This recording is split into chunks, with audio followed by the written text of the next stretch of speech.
मौर्य शासकों की शासन व्यवस्था के विषय में कौटिल्य के अर्थशास्त्र और मेगास्थनीज की इंडिका बहुत महत्वपूर्ण स्रोत हैं।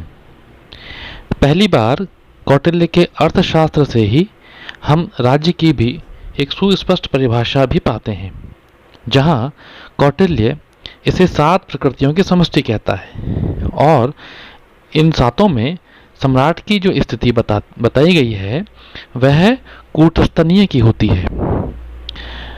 राजा में सभी तरह के प्रशासनिक अधिकार और शक्तियां निहित मानी गई हैं। सम्राट अपनी दैवीय उत्पत्ति में विश्वास नहीं करता था, फिर भी वह ईश्वर का प्रिय पात्र समझा जाता था।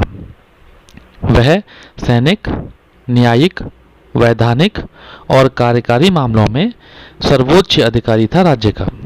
वह सेना का सबसे बड़ा सेनापति, न्याय का प्रधान न्यायाधीश, कानूनों का निर्माता और धर्म प्रवर्तक माना जाता था। वह साम्राज्य के सभी महत्वपूर्ण अधिकारियों की भी नियुक्ति करता था। इस प्रकार वह प्रशासन का मुख्य स्रोत था।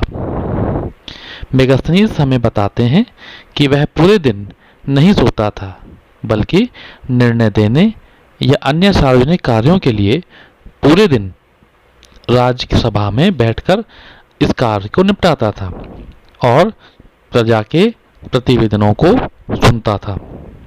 कौटिल्य का मत है कि राजा को प्रजा की शिकायतें सुनने के लिए हमेशा सुलभ रहना चाहिए। सम्राट राजधानी में रहते थे और विशाल महल में निवास करते थे। उनकी राजसभा ऐश्वर्य और शानो शौकत से परिपूर्ण थी। वह अपनी व्यक्तिगत सुरक्षा की ओर विशेष ध्यान भी रखते थे। उनके द्वारा इसके लिए सशस्त्र अंगरक्षकों को भी नियुक्त किया गया था। इस प्रकार कौटिल्य की व्यवस्था में राजनीतिक और सामाजिक जीवन के सभी क्षेत्रों पर सम्राट का पूर्ण नियंत्रण दिखाई देता है। राज्य के सप्तांग सिद्धांतों में सम्राट या स्वामी को ही सर्वोच्च स्थान भी कौटिल्य प्रदान करते हैं।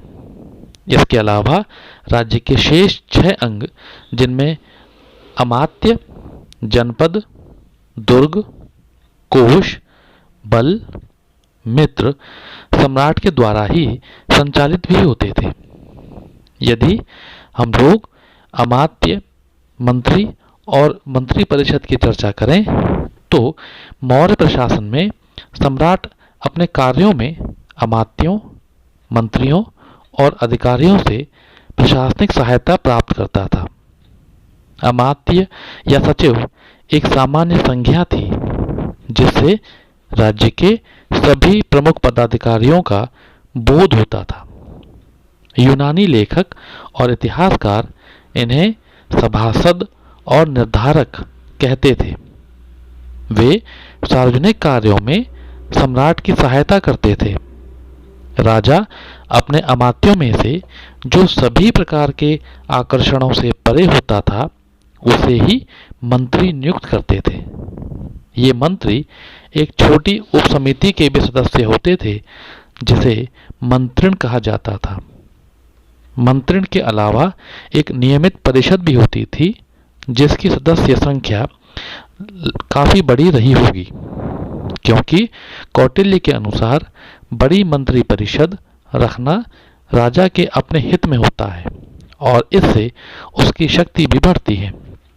अर्थशास्त्र में मंत्री परिषद को एक वैधानिक आवश्यकता बताया गया है। उसके अनुसार राजत्व केवल सबकी सहायता से ही संभव है। सिर्फ एक पहिया ही इस तरह की गाड़ी को नहीं चला सकता। इसीलिए राजा को सचिवों की नियुक्ति करनी चाहिए और उनसे निरंतर मंत्रणा भी लेनी चाहिए।